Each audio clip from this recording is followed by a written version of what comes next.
Sziasztok! Rajzoljuk le együtt Mici Mackót! Kezdjük a feje megrajzolásával. Egy félkört rajzolunk, majd ennek a két végére egy-egy görbe vonal jön, amit ívelten összekötünk. Rajzoljuk meg a füleit. Következzenek a szemei, ami két kör lesz.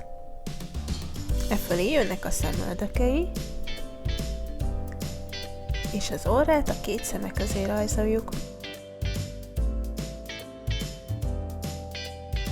Majd következzen a mosolygó szája. Ide rajzoljuk meg a mézes csuklót, amit a kezében fog. Így. Ide kerül a mancsa.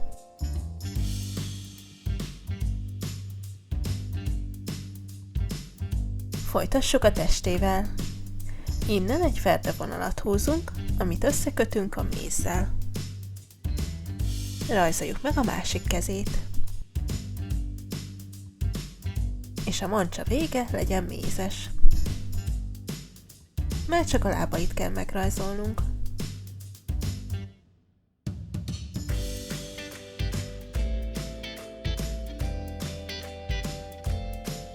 És most színezzük ki.